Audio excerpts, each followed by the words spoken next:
Very good morning. Good morning. The Secretary General will make some opening remarks, and then we'll take a few questions. Sir, please. Ladies and gentlemen of the media, just hours into the outbreak of the war in the Middle East, I warned that the fighting risked triggering a chain reaction that no one could control. More than 3 weeks on, the war is out of control. ශ්‍රී ලංකාවේ උතුරේ සුන්දර පාරාදීසයක් වන රීචා resort and theme park ජීවිතයේ එක පාරක්වත් විඳින්න ඕනෑ අත්දැකීම් ලබා ගන්න අපත් සමග එකතු වන්න. The conflict has broken past the limits even leaders thought unimaginable. The world is staring down the barrel of a wider war, a rising tide of human suffering, and a deeper global economic shock. This has gone too far. It's time to stop climbing the de-escalation ladder and start climbing the diplomatic ladder and return to full respect of international law. I have remained in close contact with many from the region and around the world, and a number of initiatives for dialogue and peace are underway. They must succeed. I have just appointed Jean Arnaud as my personal envoy to lead the UN efforts on the conflict and its consequences. My message to the United States and Israel is that it is high time to end the war as human suffering deepens, civilian casualties mount, and the global economic impact is increasingly devastating. And my message to Iran is to stop attacking their neighbors that are not parties to the conflict. Security Council has condemned these attacks and demanded that they end. And it has reaffirmed that respect for navigational rights and freedoms around critical maritime routes, such as the Strait of Hormuz, must be respected.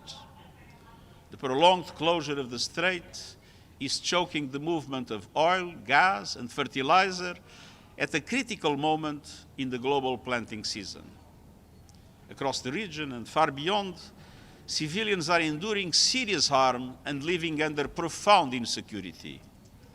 I witnessed some of these consequences firsthand during my recent visit to Lebanon.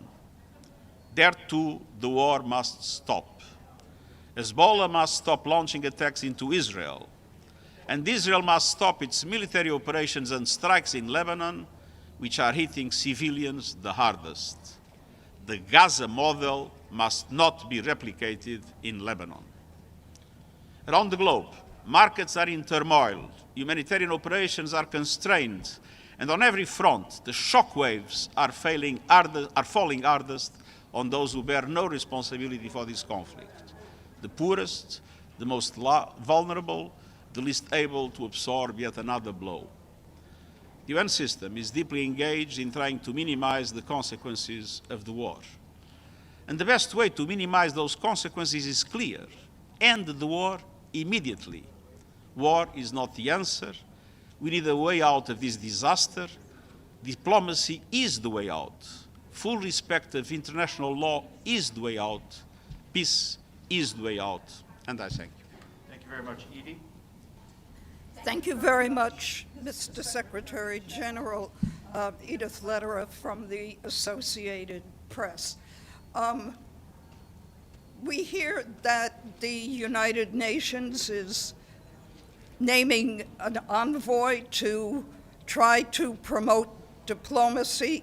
Can you tell us what this envoy is going to be doing and what you are doing already to try to promote negotiations between Israel, the United States on one side, and Iran?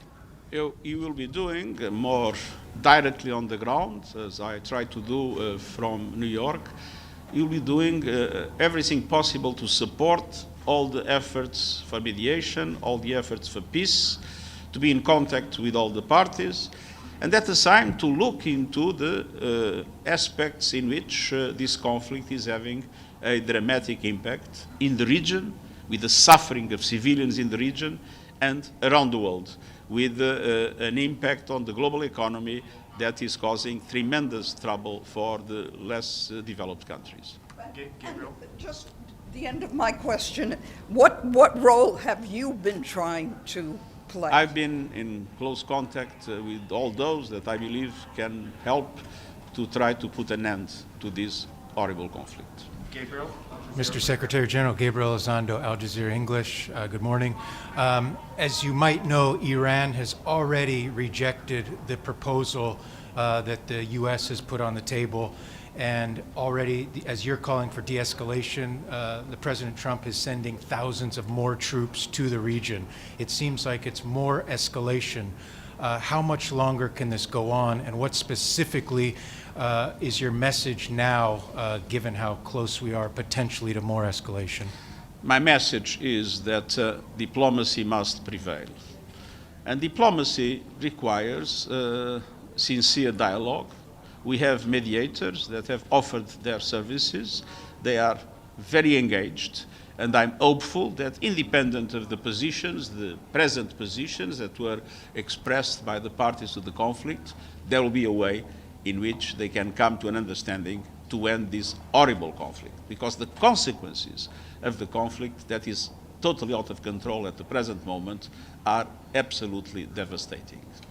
Sherwin? Secretary General Sherwin Bryce-Pease, South African Broadcasting. You talk about the global economic impact as increasingly devastating. I want you to focus a little bit on the development agenda of the United Nations. We are not here talking about the Sustainable Development Goals. We're not talking about ending gender equality, food insecurity, ending poverty, and so forth. We are talking about ending another war on top of all the other wars that are there. What are the humanitarian consequences, particularly for the developing world? But this war has a direct impact on everything that you mentioned.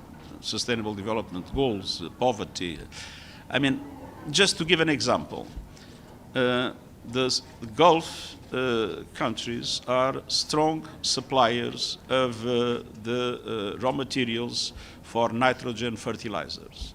And this is absolutely crucial. We are getting close to the planting season in different parts of the world. Without fertilizers today, we might have hunger tomorrow.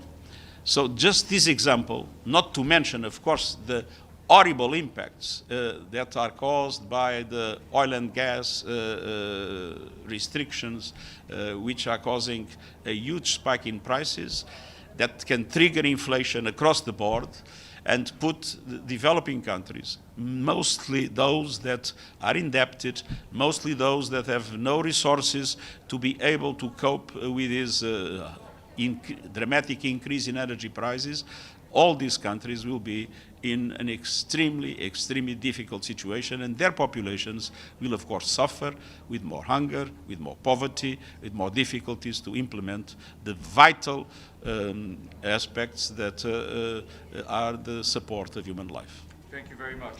Thank you.